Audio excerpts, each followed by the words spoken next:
NetbookScoop.com. Just about a week ago, we did an unboxing of the Samsung N120, and also did a unboxing of the EEE 1000HE. What I'm going to do here is we loaded Windows 7 on the Samsung N120. I wanted to show you what we're going to start off by doing is a little video review on it. And we're going to start by booting up the EEE PC running Windows XP, and we're going to compare it to the Samsung N120 booting Windows 7 RC1. As we both power them on here at the same time. As I've been playing with Windows 7 on the Samsung N120, boot times roughly less than 30 seconds, right about that time frame. Now I am running a little bit more on the Samsung N120 compared to XP, so I've gone ahead and installed some applications. It's running like MySQL Server, MySQL, and Apache and stuff. As you can see here, I'm already at the logon screen on Windows 7. So I'm going to log in here.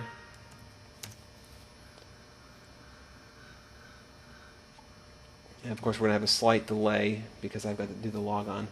But you can see compared, they're pretty close to boot times. I get to the logon screen faster than the 1000HE pulls up the Vista.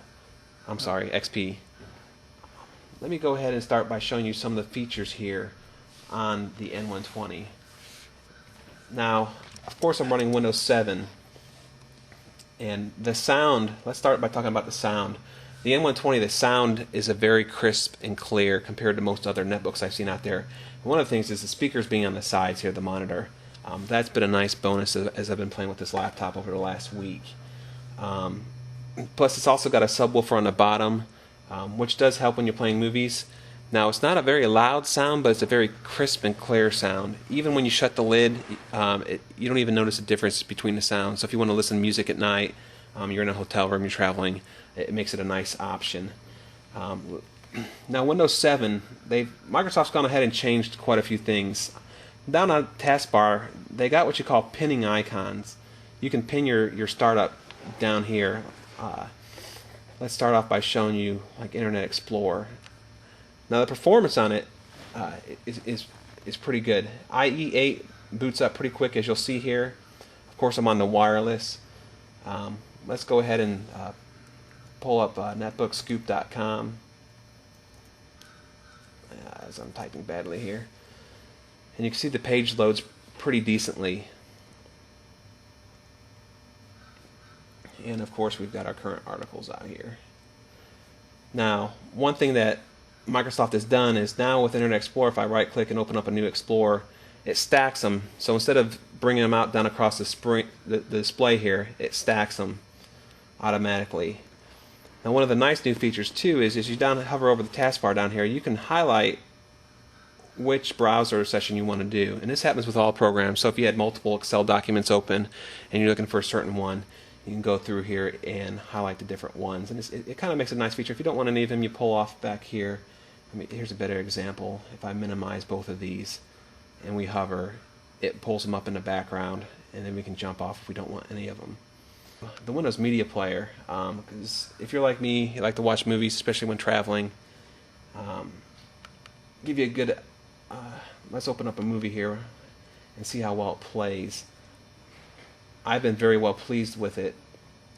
And just so everybody knows, this RC1 you can download from Microsoft.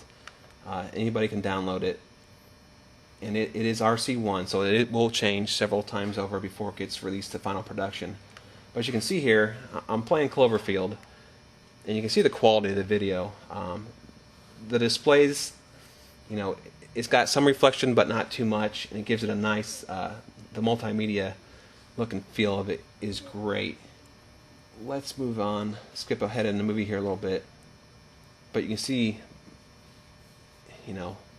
this is just a DivX video of Cloverfield, and it looks great. Not having any issues there. You also can minimize it. I don't get any jerkiness on it. You can watch it down here in the taskbar. It plays well. So far, I wasn't expecting Windows 7 to play. I thought it was going to be heavy on the N120 with the 1.6 megahertz processor. But it seems to be playing just fine. We can close this up here. I've been using Office 2007 on it, and all my applications work fine. As you can see, I've got Outlook down here at the bottom toolbar that opens up quickly. It connects to the Exchange server and downloads the mail. Also iTunes. iTunes loads up pretty quick. Let me fire it up here quickly and show you how it doesn't take very long to boot up. You can stream music. One thing I did notice about this is the wireless adapter seems to be working great. I've had no connectivity issues walking around the house. Where I have with Windows XP, I don't know if it's the drivers, but it runs smooth. No connectivity issues, and I've streamed music all night long and not had any disconnects. As you can see here, we can pull up the radio. Let me turn up the sound here. I've got it muted right now. That's why we didn't hit.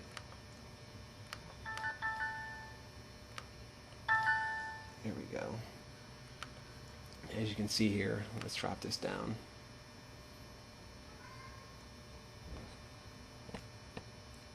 Let's stream a station real quick here to give you a little sample of the sound.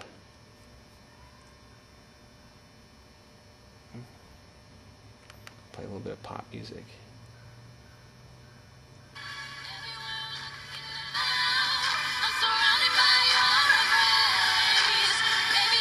Now that's with the sound all the way up. You can hear it's not super loud.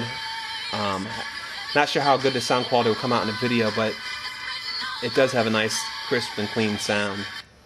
So let's go ahead and stop that. But for overall, Windows has also added a bunch of some small little tools. They've got sticky notes here. This is a new little application. I can sit up here, put myself little reminders. Post new video to web, and that can stick there. Now, the other nice little feature here too is the not sticky notes, the snipping tool. The snipping tool is nice. How many times have you ever wanted to pick up a screenshot on a web page, cut a piece out, even like a PDF? It brings up this. You can highlight, drag, drop it, and it puts that right into your clipboard, and you can put that into Word pretty much wherever you want.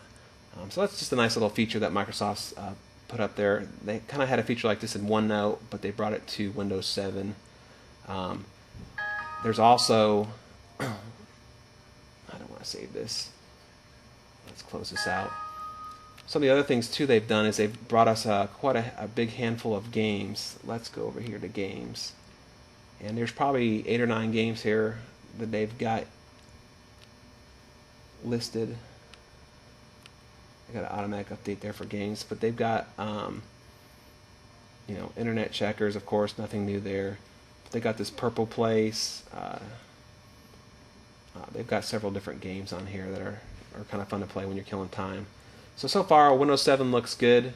I was debating whether to put Windows XP back on my N120 or keep the Windows 7 RC1.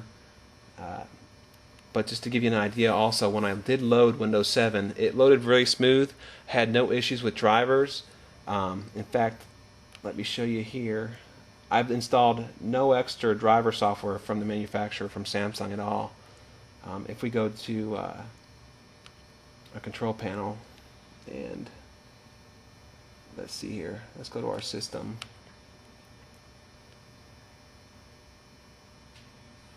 Device manager. You will see that we have no unknown drivers at all. It picked everything right out of the box. Worked just fine. The only thing I did is I do recommend on the release candidates is I did a Windows update. But after I did the Windows update, no issues. Even before the update, was able to connect wirelessly and download all the updates, and things seem to be running smooth. So this is Steve Greer with NetbookScoop.com. I hope you guys find the video interesting. Please feel free to post some comments and let us know what you think. And this is the Samsung N120 running Windows 7.